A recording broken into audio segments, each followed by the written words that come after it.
Salut, je te filme pas le visage. Si vous pouvez, hein. Ah bon? Mais sans le masque, avec le masque, hein. Avec le masque? Du moment que c'est clair, moi ça me pose pas de problème. Oui, les yeux ça va. D'accord, vas-y. Je me cache pas beaucoup, mais... Non, non, c'est moi qui voilà. tiens le compte. Vas-y, je t'en prie. Attendez, ça me fait euphorique. J'ai pas l'habitude, hein. Bah, je suis un petit peu timide de ce... Toi aussi, tu as un enfant placé, plusieurs enfants placés, des soucis avec l'ASE? Oui, donc bonjour, moi je suis une maman désenfantée. D'accord. Donc la raison c'est simplement parce que j'ai refusé les avances de l'ASE et je me suis retrouvée désenfantée à 2 mois. Donc j'ai perdu ma fille à 2 mois. On m'a pris ma fille à 2 mois. À 2 mois, on t'a enlevé ton enfant? Et ça fait 2 ans et demi que je n'ai pas... Sur quel prétexte? Le prétexte que ma fille on n'avait pas d'hébergement. Donc tu es toujours avec ton mari? Non, je ne suis pas avec mon mari parce que j'ai fait un enfant toute seule. D'accord. Donc tu élèves ton enfant seul? Oui. Enfin, tu voulais l'élever seul? Oui. Donc on me l'a pris à l'âge de 2 mois. Et tout simplement parce que j'ai refusé, j'ai abdiqué face au directeur de la maison mère-enfant là où j'étais hébergée, dans l'hôpital mère-enfant où j'étais hébergée. Et où ils ont fait un signalement et ils m'ont pris ma fille qui était à 2 mois, allaitée au sein. Et tout simplement parce que j'avais découvert qu'ils étaient, quand ils prenaient les enfants de certaines mamans, on les mettait dans les chambres d'hôtel afin de prostituer les mamans. Ah oui, carrément. Oui. Donc moi, je sais d'où j'y sors et j'ai gardé la trace de ce passage. Donc, simplement parce que j'ai refusé de jouer le jeu de cette institution qui est la maison mère-enfant.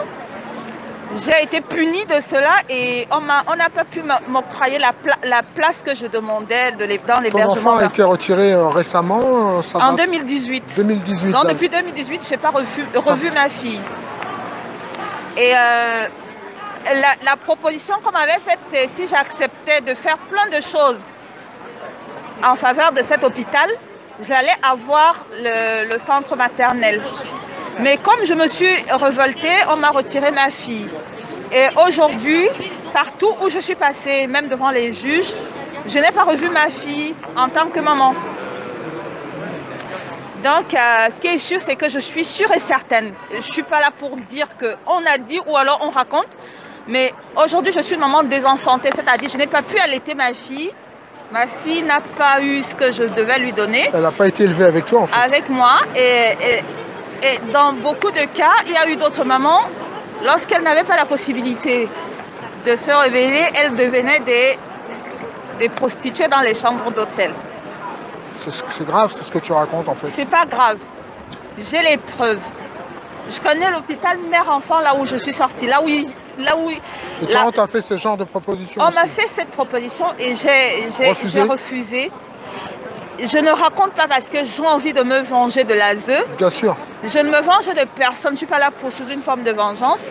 Je suis simplement là pour dire que... Ça existe. Oui, ça existe parce qu'autrefois, j'avais un enfant et je devais me retrouver en tant que mère-enfant. Mais j'ai refusé d'accepter plein de choses comme on m'avait proposé parce que je réclamais le centre d'hébergement, un foyer pour m'accueillir. Alors, je sais qu'aujourd'hui, je suis parmi les victimes de beaucoup de ces structures. Mais je remercie vraiment parce que je suis maman d'un grand garçon de 20 ans, une autre petite fille qui a 14 ans et une autre qui a 8 ans. D'accord. Grâce à eux, j'ai pu me reconstruire et réveiller l'instinct de maman que je suis, grâce à mes enfants. Cet enfant qu'on t'a enlevé et qui a été placé, donc tu n'as plus de nouvelles Tu n'as plus de nouvelles depuis 2018, tu me disais? Non. Et tu ne sais pas où elle est, tu ne sais pas où elle se trouve? Tu ne sais pas si elle est sur le territoire français, en fait? Si elle est sur le territoire, mais on ne m'a jamais donné trace de quoi que ce soit. On m'a toujours simplement dit qu'il fallait que j'attende que je sois passée. Ça ne veut strictement rien dire, en fait. Oui, mais je ne l'ai plus jamais revue. Donc autrefois, j'avais la nostalgie d'être toujours à la recherche de ma fille. Mais aujourd'hui, je ne la recherche plus parce que je suis devenue le garant de ma fille. Je porte la garantie que un jour, la vérité finira par éclater. Oui. Donc, je suis une maman plutôt confiante aujourd'hui. Je continue à élever mes autres enfants et je continue à promouvoir le rôle de mère parce que j'ai refusé, j'ai accepté, je porte cela depuis mes 20 ans. Grâce à mon fils de 20 ans que je regarde aujourd'hui, peut-être un jour je deviendrai grand-mère. J'espère, oui. j'espère que oui. cette petite qui est coincée, oui. on ne sait où, on la retrouvera oui. et qu'elle reviendra auprès de toi surtout. Oui, très bien. Et je te le souhaite. C'est devenu plutôt une sorte d'instinct de mère que de m'acharner sur le sort en disant qu'il faut combattre l'ASE. Parce que le plus difficile, c'est qu'ils ne m'ont pas pris tous les autres enfants, mais ils m'ont enlevé une seule partie de moi, c'est ma fille, la dernière surtout. Mais les autres sont restés invincibles, c'est-à-dire avec eux, je suis plus forte. Tu te sens protégée? Oui. Donc voilà le message que je voulais passer. Mais merci surtout signaler que dans ces structures-là, beaucoup de mères se retrouvent prises au piège parce qu'elles pourront jamais sortir, ni dans la rue comme nous on le fait. Elles sont vraiment barricadées dans... Elles se sentent oui, coincées, quoi. Oui. Prisonnières, captives. Beaucoup. Et il y a beaucoup que c'est avec le temps qu'elles vont se réveiller. Parce qu'elles vont comprendre qu'avec le temps, elles sont entrées dans ces structures et c'est un long combat. C'est clair. Oui, c'est difficile. Ils le savent, en face ils le savent. Ils savent qu'on n'a pas les mêmes moyens. C'est un rapport du fort au faible qui est totalement faussé. Oui. Ils le savent, c'est des pourris. Moi, j'y étais. Alors, je peux dire aujourd'hui que j'y étais. J'y étais parce que je voulais devenir mère pour une 4e fois. Mais on ne m'a pas donné, on m'a plutôt retiré ma 4e chance d'être maman, de goûter à la vie d'être maman. On m'a fait comme une... C'est comme si on incisait un enfant. C'est comme l'incision... C'est comme si on est... On t'amputait quelque chose. Oui, c'est comme si...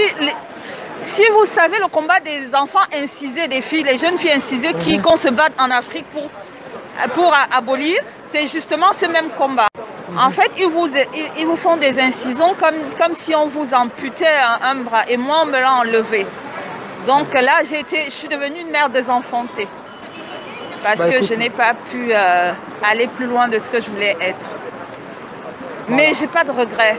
J'aimerais les regarder encore dans les yeux, retourner à cet hôpital et dire à ce médecin qu'aujourd'hui, je suis plus forte. Parce qu'il aurait souhaité que je me retrouve une maman faible. Mais ma fille, grâce à ce qu'il a fait, grâce à ce qu'ils ont fait, ils m'ont rendu capable d'avoir la parole. Ils m'ont rendu capable de me souvenir de plein de choses. Ils m'ont rendu capable de ma liberté. Parce que c'est la seule chose que j'ai refusé de leur donner, ma liberté. Tu as bien raison. Oui, je ne leur donnerai pas ça. Et je leur ai dit encore, et je voudrais encore les revoir dans les yeux et leur dire qu'ils n'auront pas ma liberté. Parce que je suis maman 4 fois. Et j'aimerais, je voudrais donner à mes enfants tout ce que ma vie de mère m'a fourni, le bonheur, la joie, la vie de famille, le respect mutuel de l'humain, et leur dire que l'humanité ne se résume pas seulement à un centre d'hébergement, mais en regardant les gens droit dans les yeux, en leur disant ce qui est vrai. Donc encore une... C'est quand même une épreuve de se voir enlever un de ses enfants. Hein. Oui, mes enfants en ont trop souffert, mais aujourd'hui, la dernière fois, j'ai plaidé pour le nom de mes enfants et j'ai dit à la juge qu'elle n'avait pas le droit d'interdire mes enfants de ne pas connaître l'histoire de leur sœur. Et là, elle m'a dit oui, et ma fille est allée. Ma deuxième fille de 14 ans a droit à voir sa sœur, mais moi, je n'ai pas le droit de connaître là où il y a ma sœur. Incroyable. Oui. C'est incroyable. Ben, écoute, merci de ton témoignage. Je te remercie bien. Voilà. Tu arrives encore à garder la foi, le sourire, oui. Malgré ce genre d'épreuve. Oui, parce que je suis maman avec grand cœur. 4 fois. Mon fils, il a 20 ans aujourd'hui. Et je lui dis toujours, porte haut et fort tes 20 ans, mon fils, parce que j'avais 20 ans quand tu es venu au monde. Porte haut et fort tes 20 ans. 30 ans, tu dis? 20 ans. Il a 20 ans. Et j'avais 20 ans quand je l'ai eu. D'accord. Donc ça va, on sait ce que ça veut dire. Oui. Ça veut dire que tu fais pas ton âge. Voilà. Non, je suis une petite espiègle. Voilà, j'aime faire les guili-guili. Voilà. Non, c'est marrant. Hein. Il faut rire de la vie et leur dire qu'on va continuer à vivre pour nos enfants. Ça marche. Oui. Et c'est pour ça qu'on est là d'ailleurs. Hein. Oui. Parce que même si on n'est pas tous touchés par des drames pareils, oui. eh bien, il faut venir en soutien, c'est important. Oui. Il faut montrer que ces choses-là ne doivent pas être, elles sont anormales. Non. Et justement, aujourd'hui, s'habituer à une société anormale est anormal. Très bien, ça c'est tout à fait dit. Vous avez dit l'essentiel. L'essentiel, bravo, c'est moi qui vous... Merci. Alors là, merci. Merci. Merci beaucoup. Le prénom c'est Patience. Patience. Je suis camerounaise et je reste camerounaise jusqu'à ce qu'on me rende ce qui me revient de droit, ma fille et ma valeur. Exactement. Voilà. Et on salue évidemment tous les amis du Cameroun. Coucou. Et tous les amis africains du Maghreb, de France bien sûr. Et toute la France avec. D'Asie. Oui. Et évidemment on compatit au sort de toutes les victimes, évidemment. Tout à fait. Et bien sûr. Et avec la banane, on doit sourire à la vie. Spéciale dédicace au Cameroun. Et pourquoi? Parce que vous avez le docteur Emmanuel Jean.